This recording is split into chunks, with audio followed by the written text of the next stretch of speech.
In this video, we learn about the method of U-substitution for integration. And as you can see here, this is the first tutorial I make, and of course there will be several. To learn the method of U-substitution, we're going to be working through three examples, the first of which we can see on the screen here, where we're given an integral, which I've called I, and it's equal to the integral of 10x times cosine of x squared minus 3.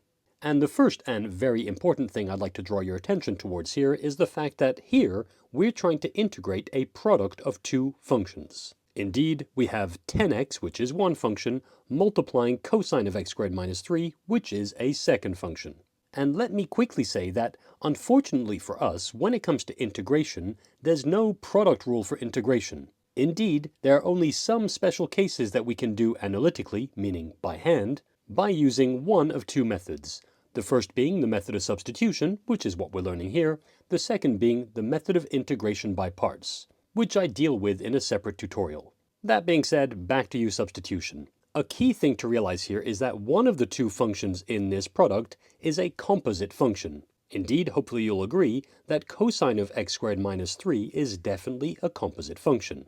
And once that composite function has been identified, we need to draw our attention towards its inner function. So in this case, that's x squared minus 3.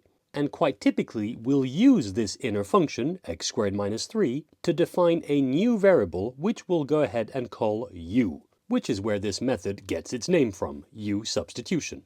So to be a little bit more rigorous, what I'll do here is I'll go ahead and write underneath, let u equal to x squared minus 3. Okay, as such, I've now defined a new variable, which I've called u, and I did so using the inner function of the composite function. Alright, now that that's out of the way, our goal or objective here is to rewrite this entire integral in terms of this new variable u. What I mean by that is we need to make use of this new variable to rewrite our integral so that we don't see a single x left. So I don't want to see this 10x, I don't want to see x squared here, and I don't want to see dx at the end either. And to do that, here's the trick. Focusing on the other function in the product, so the one that's not a composite function, so that's 10x here, we're going to compare it to the derivative of our new variable u, which definitely suggests we need to find the derivative of u.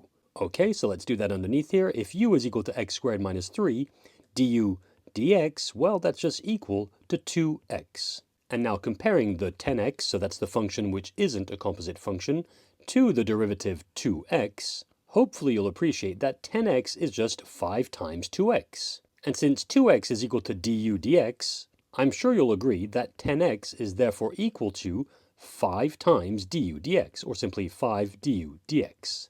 And now that that's been established, we're in a position to rewrite our integral in terms of this new variable u. And here's the whole idea. We can go ahead and state that this is equal to the integral of, well, 10x, which is, as we've just seen, 5 du dx. So let me quickly write that. So that's the integral of 5 times du dx times, well, we had cosine of x squared minus 3, where x squared minus 3 is u, so that becomes cosine of u. And I'll quickly write that as well, so that's cosine of the new variable u. There we go. And of course, we still have our dx at the end here. Now remember, our goal is to rewrite this integral solely in terms of this new variable u. And luckily for us, things will work out nicely here. Indeed, if I bring this du dx to the back of cosine of u, and I'll quickly write that here, that becomes the integral of 5 times cosine of u times du dx times dx. Well, hopefully you'll agree that the two dx's we have here will cancel each other out. Indeed, since we have dx on the denominator here and that we're multiplying all of that by dx, well, in essence, they can be crossed out since they cancel each other out. We're therefore left with the integral of 5 times cosine of u, and we're integrating with respect to u. So on the next line, what I'll do is I'll take this factor of 5 outside of the integral. To make things very clear, indeed, this will be equal to 5 times the integral of cosine of u, and we have du at the end there. Now, looking at this integral, hopefully you'll agree that there are no more x's to be seen. In other words, we have successfully changed the variable. Now that that's done, we're in a position to integrate this with respect to u, which basically means we're going to integrate this the usual way, just as we would do for x, except now the variable is u. So let's see. Since the integral of cosine is sine, this turns into 5 times sine of u plus some constant of integration c. And now that the integration has been taken care of, we can write our final answer by replacing the u that we have inside this sine function by the expression we had for u, so that's x squared minus 3. So if I quickly write that, this is equal to 5 times sine of x squared minus 3 plus c. And that's the answer. We've just integrated 10x times cosine of x squared minus 3 using the method of substitution. And the good news is, each time we'll use the method of U-substitution, it will work in the same way. And to showcase that fact, let's move on to the second example. In this second example, we need to take care of this integral, which I've called j. And that's the integral of, in parentheses, 6x squared plus 2 times e of x cubed plus x minus 1. Okay, well, just as for the previous example, the first thing to notice here is that we're trying to integrate a product of two functions. Indeed, the first function is 6x squared plus 2, and the second function is the composite function e of x cubed plus x minus 1. And so just as for the first example, we need to draw our attention towards the inner function of the composite function, so that's x cubed plus x minus 1. And so I'll go ahead and call that u. And again underneath here I'll say let u equal to x cubed plus x minus 1. And so as such here I've just defined a new variable u. And again, just as for the first example, we need to compare the other function in the product, so the one that's not a composite function, to the derivative of the variable we just defined, so to the derivative of the inner function. Okay, well, let's see.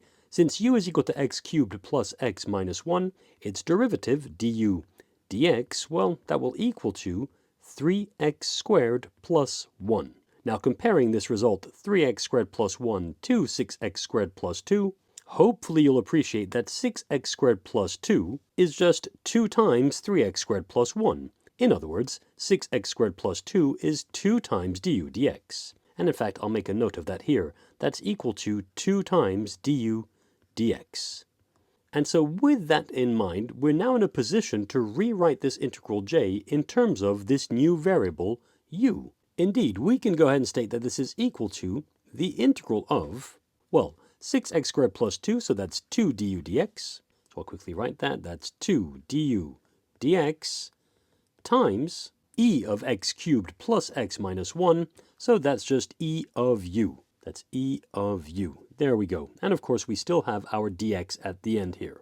Now I can rearrange all this a bit. I'll bring the du dx behind the e of u, and I'll take this factor of 2 outside of the integral.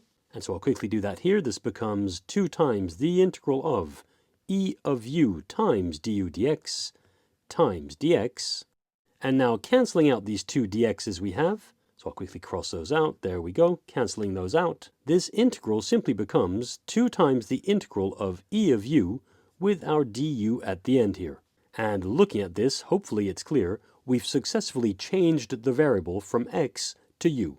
And in doing so, I'm sure you'll agree, the integral is much, much easier to take care of. Indeed, since we know that the integral of e of x is just e of x, the same can be said of e of u when integrating with respect to u. So this is just equal to 2 times e of u plus some constant of integration c. Finally, now that we've taken care of the integral in terms of u, we can write our final answer in terms of x by replacing the u that we have here by the expression we have for u right here. So that's x cubed plus x minus 1. And we can state our final answer as 2 times e of x cubed plus x minus 1. And of course, we have our constant of integration c. And we're done. We've now integrated 6x squared plus 2 times e of x cubed plus x minus 1 using the method of substitution. Okay, we look at one more example.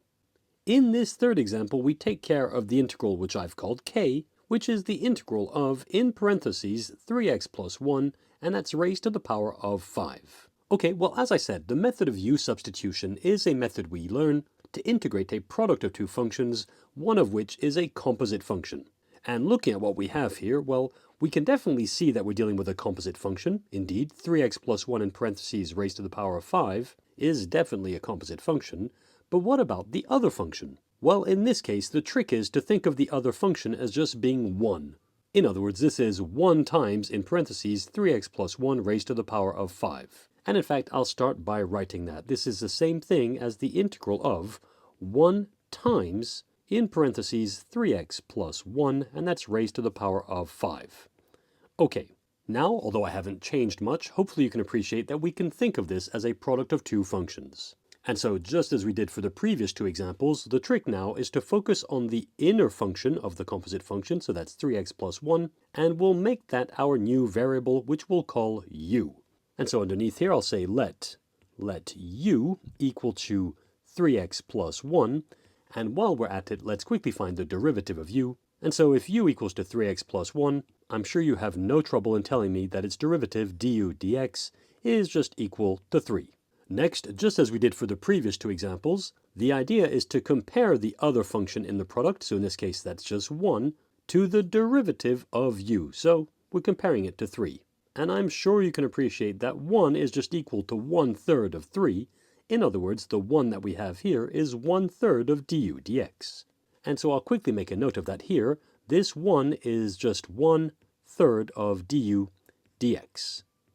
Okay, now that we've written that, we're in a position to rewrite our integral in terms of the new variable u. Indeed, we can go ahead and state that this is equal to the integral of 1, which is just 1/3 of du dx. So if I quickly write that, that's 1/3 of du dx times 3x plus 1 raised to the power of 5, which just becomes u raised to the power of 5. And of course, we still have our dx at the end here. Now, just as I did for the previous examples, I'll take this factor outside of the integral, so I'll take this 1/3 out, and I'll place the du dx I have behind the u to the power of 5, so that this whole thing equals to 1/3 times the integral of u to the power of 5 times du dx dx. Now, the dx's we have at the end here cancel each other out, and so we're left with an integral written solely in terms of the new variable u, and that's the integral of u raised to the power of 5. And of course we have du at the end. Okay, now integrating this power of u with respect to u, we can go ahead and state that this is equal to 1/3 times 1 over 5 plus 1 times u raised to the power of 5 plus 1 plus some constant c.